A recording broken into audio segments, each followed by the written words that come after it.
Maligayang pagbabalik sa Tuklasin Mo Movie Recap. Ngayon, ikikwento ko sa inyo isang thriller mystery movie na pinamagatang Insane. Now sit back, relax, and enjoy the show.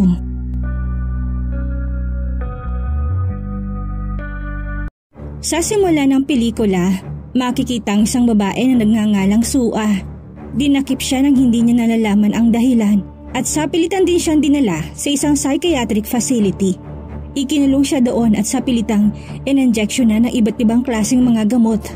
Sa sumunod na eksena, makikilala natin si Namsu. Siya ay isang programming director. Nagkaroon ng investigasyon sa TV show na dinadirect niya. Nasangkot din siya sa iskandalo ng kanyang palabas na isang reality show. At ang show daw niyang iyon ay nanloloko lang ng mga tao. Ginamit naman siya ng kanilang kumpanya para pagtakpan ng kanilang kumpanya. Sa kanya isinisisi ang kasalanan at siya ay tinanggal sa trabaho. Isang taon na nakalipas, nilapitan siya ng isang tao na nagtatrabaho din sa TV station na nagtanggal sa kanya dati. Muli siyang kinukuha ng TV station para gumawa ng isang ghost show. Hahanap din sila ng mga haunted na lokasyon, saka mag-iimbestiga at habang umahanap siya ng haunted na lugar, nakita niya isang notebook na pagmamay-ari ni Sua. May kakilakilabot na nakasulat sa notebook. Iyon ay tungkol sa isang psychiatric hospital na nasunog. Nagpasya siyang magtungo sa ospital para magawa na din ang kanyang bagong proyekto sa TV station at para mailabas na din ang katotohanan sa nangyari sa ospital. Nang sumunod na araw, nagpunta sila sa ospital kasama ang kanyang mga crew. Gumawa din sila ng mga peking multo para takutin ng husto ang kanilang manonood. Maya-maya, biglang may hindi kilalang tao na nagnakaw ng kanilang kamera. Nadapa ito dahil sa kanyang pagtakbo, saka biglang nawala ng malay. Doon, nalaman nila na ang lalaki ay may sunog sa buong katawan. Agad din nila itong dinala sa ospital. Napansin naman ni Namsu ang tattoo na nasa kamay nito. Naalala niya nakita niya iyon sa diary ni Sua. Muli niya binasa ang mga nakasulat sa notebook. Doon, nalaman niya na ang pangalan ng lalaki ay Dong Sik. Ito ay isang nurse sa mental hospital. Siya din ang tumutulong kay Sua. Nang tanungin siya ni Namsu tungkol sa diary, bigla itong nabalisa at bumilis ang pintig ng kanyang puso. Sa sumunod na eksena, sinabi ng assistant ni Namsu sa kanya na siya ay nagsagawa ng investigasyon sa mental hospital. Nakumpirma din niya na si Dong Sik ay nagtatrabaho nga sa ospital bilang isang nurse. Sinabi din ito na hindi pa matukoy ang pinagmula ng sunog. Wala din gaano impormasyon na makikita sa internet tungkol sa balitang iyon. Sa ibang balita naman, may isang police officer na lalaki na nagngangalang Yunju. Binaril ito ng kanyang anak sa araw mismo na sunog at ang pangyayaring iyon ay nagdulot ng kaguluhan sa kanilang syudad. Maya-maya, nagsagawa na sarili niyang investigasyon si Namsu. Kumalap siya ng impormasyon sa internet. Kinontak din niya ang ilang otoridad para mas marami siyang malaman tungkol sa nangyari sa mental hospital. Nalaman niya na ang pulis na nabaril sa araw mismo ng sunog ay mismong ama ni Sua. Dahil sa pangyayaring yun, nalaman niya na ang mga pulis na nabaril sa araw mismo na sunog ay ang mismong ama ni Sua. Dahil sa pangyayaring iyon, inaresto si Sua ng mga pulis at pinagbintangang nakapatay. Dinala ito sa correctional facility. Idineklara din nila na si Sua ay isang baliw. Magpasa hanggang ngayon ay pinag-aaralan pa din ang kanyang kaso. Binisita din ni Namsu si Sua sa correctional at sinubukan itong kausapin, ngunit hindi kumikibo ang babae. Nang sumunod na araw, muling binisita ni Namsu si Sua. Tinanong niya ito kung ano ang nangyari sa mental hospital at bakit nito pinatay ang kanyang ama. Noong una, itinanggi niya ang lahat na binintang sa kanya at sinabi niyang wala siyang pinatay na kahit na sino. Pero agad din niya itong inamin para matapos na ang kanilang usapan.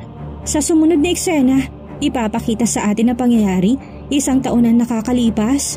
Dinakip si Sua ng hindi kilalang lalaki sa kalagitnaan ng syudad. Ikinulong siya doon sa hindi malamang dahilan. Maya-maya, ang doktor ng hospital na si Yung Sik ay nagsabi sa kanya na siya ay isang baliw kaya daw siya dinala sa lugar na iyon para siya ay gamutin. Sinabi naman ni Sua na siya ay hindi baliw. Sa kanya sinabing pakawalan na siya. Ngunit dahil sa sinabi niya, binugbog at pinagsisipa siya ng dalawang nurse na lalaki. Sa pilitan din siyang pinainom ng mga gamot. Sa sumunod na eksena, Binisita niya si Dong-sik para bigyan siya ng gamot. Pinahinto niya ito at sinabi niyang hindi siya baliw at pakawalan na siya. Sinabi ni Dong-sik sa kanya na alam niyang siya ay hindi baliw, ngunit wala daw itong magagawa para matulungan siya. Kumuha ng papel si Sua, sa kanya isinulat dito ang address at phone number na kukontakin ni Dong-sik. At sabihin daw na siya ay nasa lugar na iyon. Sinabi sa kanya ni Dong-sik na hindi niya yun magagawa para sa kanya. Nang mapansin sila ng isang nurse, sa pilitan na naman itong pinainom ng gamot si Sua. Maya-maya, dumating ang direktor ng ospital na nagngangalang Yung-sik. Pinagbantaan niya ito na kung manlalabas siya tuwing papainumin ng gamot ay hindi siya gagaling agad. Sinabi din ito na dagdagan pa niya ang gamot na ituturok sa kanya. Balik sa kasalukuyan, nagsasagawa pa na mas maraming pag-iimbestiga si Namsu.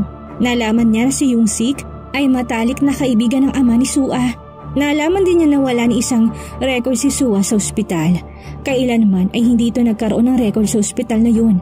Nalaman din niya na si Yung-ju ay stepfather ni Sua. Bago mamatay ang ina ni Sua, lahat ng ari-arian nito ay pinamana sa kanyang stepfather. Nagkaroon din ng mga aligasyon tungkol sa mental hospital. At dahil si Yung-ju ay isang chief police officer, lagi niya pinagtatakpan at pinagtatanggol ang ospital. Samantala, ipinadala ni Namsu ang kanyang assistant sa isang tao na nag-file ng complaint laban sa nasabing mental hospital. Nakausap ng assistant niya ang isang babae. Sinabi nito na ang kanyang asawa ay na-diagnose sa ospital na iyon. Bigla na lamang lumala ang kondisyon ng kanyang asawa nang dalhin ito doon. At makalipas ang ilang araw nang makalabas ito, nalaman nila na tinanggalan ito ng kidney. Muling binisita ni Namsu si Sua. Tinanong niya ito kung nagtatanggal ba ng mga body organs ang ospital na yun. Sinabi ni Sua na kung sino man ang dalhin sa operating room, hindi na ito nakakabalik pa. Babalik muli ang eksena sa nakaraan. Si Direktor Yung-sik ay nakikipagtalik sa isa niyang pasyente at sa bawat pagdaan ng mga araw, ang buhay ni Sua sa mental hospital ay nagiging mas mahirap sa araw-araw. Isang araw, humingi siya ng tulong sa isang pasyente para siya ay makatakas. Sinabi ng lalaki na hawakan siya nito kapalit ng mga impormasyon. Sinabi sa kanya ng lalaki na ang dadaanan niya para makatakas ay sa opisina ng direktor. Ibinigay din sa kanya nito ang password. Hiniwa din ni Sua ang kanyang masalang bahagi ng kanyang katawan gamit ang kutsilyo. Saka siya nagtungo sa director's office. Habang kinukunan na laman loob ng mga staff ang isang lalaki, nagawa makatakas ni Sua sa mental hospital. Inutusan naman ni Yung-sik ang kanyang mga tauhan na hulihin si Sua. Habang tumatakbo papalayo si Sua, nakakita siya ng 2 pulis na babae. Pagkatapos, pinapasok siya nito sa loob ng sasakyan.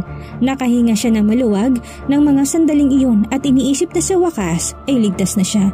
Ngunit makalipas ang ilang sandali, hinatid siya ng 2 pulis sa harap mismo ng mental hospital, saka siya sa pilitang ipinasok sa loob. Balik muli sa kasalukuyang eksena, hiniling ni Namsu sa kanyang boss na i-cover ang storyang iyon dahil tsak na magiging popular ang kwentong iyon, lalo na kapag nalaman nila ang katotohanan. Muli niyang pinuntahan si Sua, saka siya nagtanong tungkol sa ama nito. Sinabi ni Sua na namatay ang kanyang ama noong siya ay maliit na bata pa lamang. Sinubukan din ni Namsu na pag-usapan nila ang pagkamatay ni Hunju. Ngunit maring itinanggi ni Sua na wala siyang alam sa pangyayaring iyon. Pinuntahan naman ni Namsu sa ospital si Dong-sik. Doon, nalaman niya na nakatakas na ito sa ospital. Sa sumunod na eksena, muling bibisitahin ni Namsu si Sua. Ngunit na sandaling yun, tumanggi ang babae na harapin siya. Nadismaya naman si Namsu sa pangyayari at hindi na siya sigurado sa susunod niyang gagawin. Kung kaya naman, pumunta siya sa TV station para mag-broadcast sa TV network. Ibinunyag niya doon na ang stepfather ni Sua ay sapilitan siyang ipinadala sa mental hospital matapos siya nitong abusuhin ng ilang buwan. Kaya naman, nakuha ang atensyon ng publiko sa ibinunyag niyang iyon at ang ilang reporters ay nais na makausap si Sua para hinga ng panayam.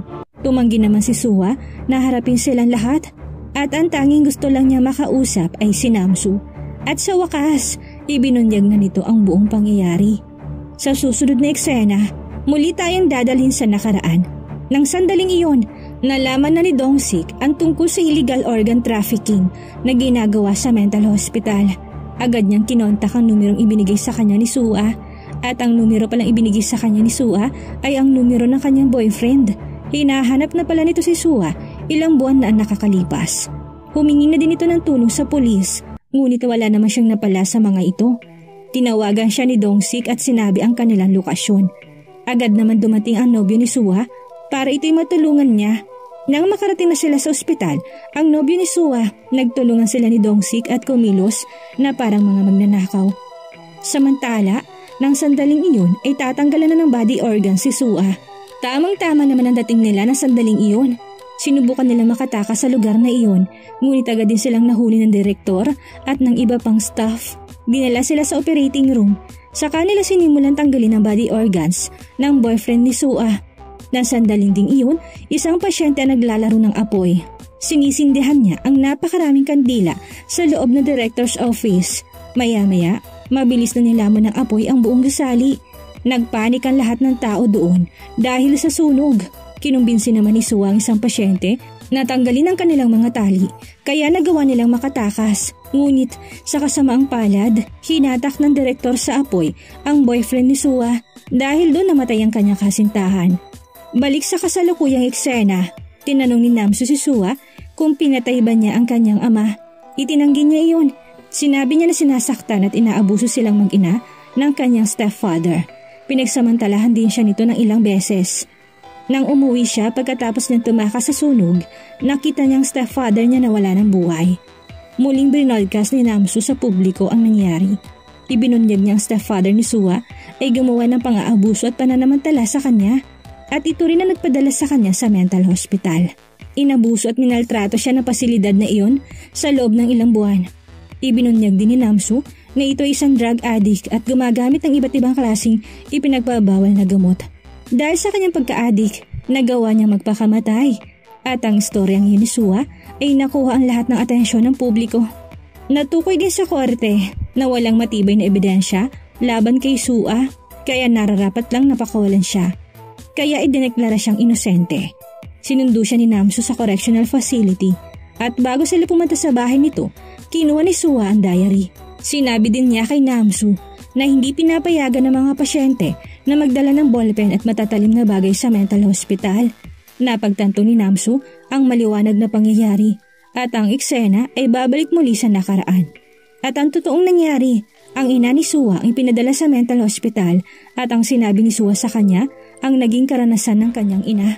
Sinubukan ni Sua na kontakin ng mga pulis para hanapin ang kanyang ina. Ngunit hindi siya pinansin ng mga ito kahit kanino man siya lumapit upang humingi ng tulong. Ibinigay ng ina ni Sua ang numero ng kanyang anak sa nurse at tinawagan siya nito. Hindi nakaligtas ang kanyang ina sa sunog at ito ay namatay doon. At matapos ang pangyayaring iyon, umuwi ng bahay si Sua sa kanya pinatay ang kanyang stepfather. Ginawa niya yun para maghiganti dito. Matapos noon, isinulat niyang diaryng iyon sa kanya ipinadala sa news channel. Ginawa niyang palabas na iyon para nang sa huli siya ay mapatunayang inosente. At sa huling eksena, nalaman ni Namsu ang buong katotohanan. Napagtanto din niya na ang ginawang plano ni Sua ay naging matagumpay.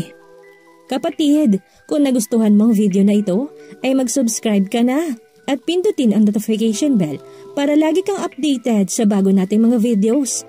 At ito ang kwento ng tuklasin mo. Maraming salamat po at hanggang sa muli.